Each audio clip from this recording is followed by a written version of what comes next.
Welcome बेटा। अभी हमने पिछली वीडियोस में नियम पढ़े हैं, लॉ पढ़े हैं, ठीक है। एक ये वाली वीडियो बनाई थी हमने, एक ये वाली वीडियो बनाई थी। अब इसके बेस पे कुछ क्वेश्चंस देखते हैं। तो देखो, पहला क्वेश्चन है 4 to the power 5 and 4 to the power 9। तो पहले हमको देखना है कि सवाल में दिया क्या है, ठीक है। अब ध्यान से देखो, ये बेस ये वाला और ये वाला सेम है और पावर यानी एक्सपोनेंट हमारी अलग अलग है, ठीक है। जब ये सेम होता है तो सेम लिखना है, ठीक। तो कौन सा वाला नियम लग रहा है हमारा, ध्यान करो कि ए की पावर m था और ए की पावर n था और मल्टीप्लाई हो रहा है, तो दोनों क्या होंगी, एक्सपोनेंट ऐड हो जाएंगी, ठीक है। यानी कि 5 और 9 को क्या कर देंगे, ऐड कर देंगे। तो आंसर आएगा बेटा 4 की पावर 14, ये आंसर हो जाएगा, ठीक है।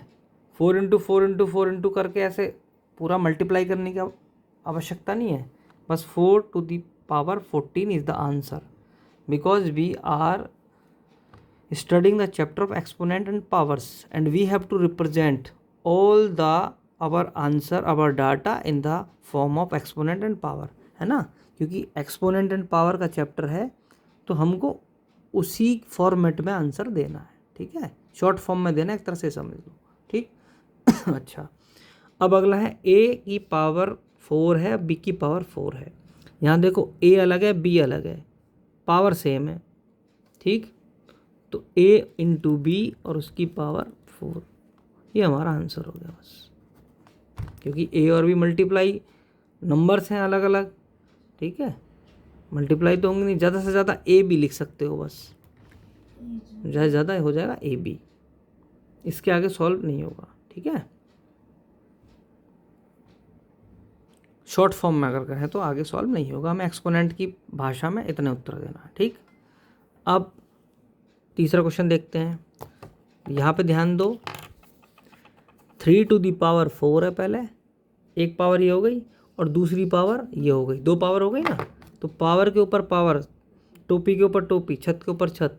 तो हमने पढ़ा था वहाँ पे बेटा, पावर यानी एक्सपोनेंट और एक्सपोनेंट को क्या कर लेंगे, मल्टीप्लाई कर लेंगे। तो 3 4 इंटू 2 हो जाएगा 8, 3 टू दी पावर हो जाएगा 8, है ना। 3 की पावर 8 वो हमारा क्या हो जाएगा, आंसर हो जाएगा, ठीक है। आसान है, बहुत जल्दी होते हैं ये वाले सवाल। अब इस क्वेश्चन पे आते हैं। 2 दी पावर 0 है, 3 दी पावर 0 है, -4 दी पावर 0 है। मैं पहले आपको बता चुका हूँ पिछले चैप्टर में भी, पिछली वीडियोज़ में भी, यदि पावर हमारी यानी एक्सपोनेंट हमारा 0 है तो आंसर आता है 1। क्या आता है, 1। इसका आंसर 1, आंसर 1, आंसर 1। उससे मैटर नहीं है कि माइनस लगा है या नहीं लगा है, ठीक है। यानी 1 इंटू 1 इंटू 1, तो आंसर आ गया 1, ठीक है। कभी भी कितना भी बड़ा नंबर हो, अगर 1000 है और उसके ऊपर भी पावर एक्सपोनेंट 0 है तो आंसर क्या है, 1 है। ये मैं क्लास में आपको समझा चुका हूँ, ठीक है। रीज़न भी हम बात कर चुके थे। अगला क्वेश्चन लेते हैं। 2 the power 8 into 8 a to the power 5 और डिवाइड है 4 टू दी पावर 3 और इसके साथ मल्टीप्लाई है ए टू दी पावर 3, ठीक है। अब इसको ज़रा देखते हैं। 2 दी पावर 8, ठीक, ए टू दी पावर 5। अब ये 4 टू दी पावर 3, ठीक। अब 4 को हम लिख सकते हैं 2 दी पावर 2, यानी 4 को हम 2 इंटू 2 लिख सकते हैं। पहले तो ये देख लो, ठीक है। चलो, 2 इंटू 2 का मतलब 2 बार है, तो 2 की पावर 2 ऐसे हो गया ये, ठीक। अब पावर के ऊपर पावर हो गई, ऊपर जो न्यूमरेटर चल रहा है उसको ऐसे कैसे चलने दो, तो हो गया 2 दी पावर 2 इंटू 3,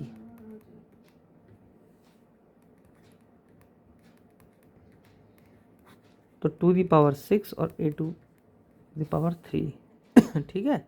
अब पहले तो इन दोनों को देखो, क्योंकि ये बेस सेम और ये बेस सेम, तो 8 माइनस 6, ठीक है। और इनटू इन दोनों को देखो, 5 माइनस 3, तो ये होगा 2 और a⁴। यहाँ पे हमने कौन सा फार्मूला इस्तेमाल करा उसको लिख दो कि भाई अगर a⁴m है, a⁴n को डिवाइड कर रही है तो a⁴mn - n हो जाएगा। एक तो हमने ये यूज़ किया, एक पावर और पावर वाला इस्तेमाल किया था कि पावर के एक्सपोनेंट के ऊपर एक्सपोनेंट है, यहाँ पे किया ना 2 × 3 किया जो, तो ये भी लिख दिया। अच्छा, अब यहाँ पे क्या हुआ, यहाँ पे एक्सपोनेंट सेम है तो हो जाएगा 2 × a और 2। कौन सा वाला यूज़ किया, a⁴m है और b⁴ भी m है तो a × b ये हो गया। ठीक है, ये वाला पढ़ा था ना हमने, देखो कि भाई ये पावर, ये एक्सपोनेंट सेम है, ये सेम है तो ऐसे लिखना है। तो यहाँ देखो ये वाला, ये सेम तो 2 × a ये, तो आंसर क्या आ गया 2a², ये हो गया आंसर इस वाले क्वेश्चन का। ठीक है, वैसे भी देखो इसका एक तरीका और था उस तरीके को भी बता देता हूँ। ये तो एक तरीका है ही है, एक तरीका और मैं तुम्हारे साथ डिस्कस कर लेता हूँ कि अगर इस तरीके में कोई दिक्कत आई हो, तुमको कन्फ्यूज़न हो रही हो, तो इसी क्वेश्चन को एक तरीके से और कर लेते हैं। ये देखो लिख रहा हूँ मैं दोबारा। ठीक है, मान लीजिए ये है,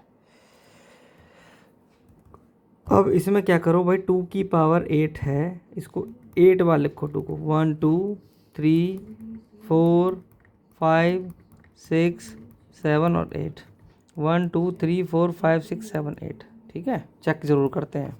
a⁴ है तो 1 2 3 4 और 5, 1 2 3 4 5। ठीक है भाई। अच्छा, अब 4 कितनी बार है, 4 × 4 × 4 3 बार है। चलो, a कितनी बार है, a × a × a। ठीक है, बड़ा करके लिख दिया, एक्सपेंड कर दिया। अब देखो ज़रा, 2 × 2 2 दूनी 4, 2 2 = 4, 4 कट गया 2 2 = 4, 4 कट गया, और 2 2 = 4, 4 कट गया। ठीक है, बचा क्या, 2⁴ बच रहा था। देखो ध्यान से, चलो अब a को देखो, a से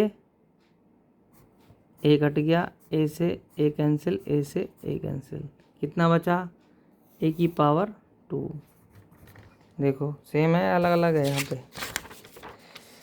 देखिए ये आपका ये वाला और ये वाला हमारा सेम है। आगे वही चीज़ है, ये पावर सेम है, ये एक्सपोनेंट सेम है, 2 × या इसको भी 2 बार लिख लो भाई फिर से, है ना। मान लीजिए किसी को कन्फ्यूज़न हो रही हो तो इस 2 के साथ 2a, 2 × a, और ये भी 2 × a, तो 2 × a कितनी बार है, 2 बार है, तो 2 × a का स्क्वायर, 2a का स्क्वायर, ये बेटा आंसर हो गया। ये आंसर यहाँ भी आ रहा है देखो, और ये आंसर यहाँ भी आ रहा है, सेम है हमारा दोनों का आंसर। ठीक है ना, किसी मेथड से कर सकते हो, पर कोशिश करना बेटा फॉर्मूले से करने की प्रयास करना, इसको समझना, क्योंकि अभी तो पावर कम है, एक्सपोनेंट कम है। जब एक्सपोनेंट मान लीजिए यहाँ 18 होता या 80 होता, ये 2⁴80 होता, तो क्या 80 बार थोड़ी लिखेंगे। ठीक है, ये आसान तो पड़ता है, लेकिन आप लॉ के हिसाब से उसे करना सीखना। ठीक है।